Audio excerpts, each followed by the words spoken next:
I'm with Eric Charas to hear about a media experiment where you found people who had had no media exposure in Mozambique and gave them information for the first time ever. Yes. So it's sort of an anthropology experiment of the impact of media on a pre-media society. Well, it's more like an economic. We like to look at it from anthropology, economics, social impact of accessing information. Literally, it was done in conjunction with Paul Collier and Oxford University. And so we were actually wanting to measure the impact of getting information in people's lives on a single event. And we chose Mozambique's elections last year. And just recently, the results were published in draft format. Okay, what was the experiment, and then what were the results? Well, the experiment was we took newspapers to... Which newspaper? My newspaper, A Verdade, which is called The Truth, and you can find it on the www.verdade.co.nz or tweet it, whatever. We took this newspaper, which is free for those that can't afford to pay it, to a group of about more or less 2,000 people, single-handed out by the fact that they had never gotten a newspaper before in their lives. But they were all literate. They were all literate. They could read, but they just don't get access. In countries like ours, underdeveloped, the information is just not there. The access is difficult.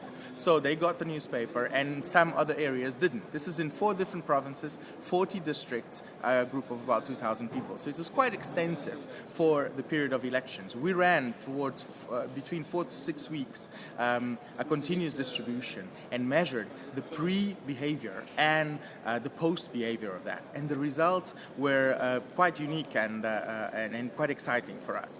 First, one of the things that the study concluded was that up to as much as 10% it influenced the voters' turnout. So in places where they got the newspapers, they actually voted more than the ones that they didn't. So information made them more conscious of the fact that they needed to go and vote and how they needed to vote and all that.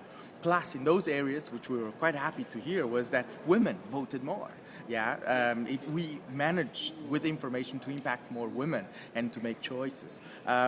We also had people becoming more aware of certain words that are difficult, like how to abstain and things like that. But the most important for us, which we call... How to abstain from an election. How to what abstaining means and things like that, because it was part of the news. I mean, you read it, and after a while you become empowered. So you could tell the difference between those that knew and that didn't. But the really key important thing for us here was, one of the conclusions that in the places where they got the newspaper, people requested more out of the upcoming president. We asked them to write and request to the upcoming president, whoever it was, something about their lives, what they wanted him to do. And they actually did more in the areas they got the newspapers than in the areas they didn't get the newspaper, which tells you... So they're paying attention more, they're looking at politics more? They became ambitious, they saw things about their lives, so they requested better health, more schooling, so it tells you the impact that information has on uplifting basically the basic ambition of an individual. So it's a clear measure that... we are quite happy that it's been done, because it had never been done in that sense. And what about the distribution of newspapers for people who didn't get the newspapers but were nearby others who did? Oh, that was fantastic. We also were able to measure in the groups, the controlled groups that got the newspaper, not all got the newspaper, strategically only some. And then we measure the flow of information, whether those that didn't get in those groups knew less and they were not up to things. And the result is that it does not make a difference at all. In those groups, people were aware of the same things, behaved the same things, and more enlightened. And you didn't need to get the newspaper directly? You didn't need... Basically, so this means from your perspective, you can cut down on circulation to some areas. Well, from my perspective, we could actually increase the readership, because it tells you that a lot more people are reading than what your current... So you can charge advertisers a lot more. Thank you.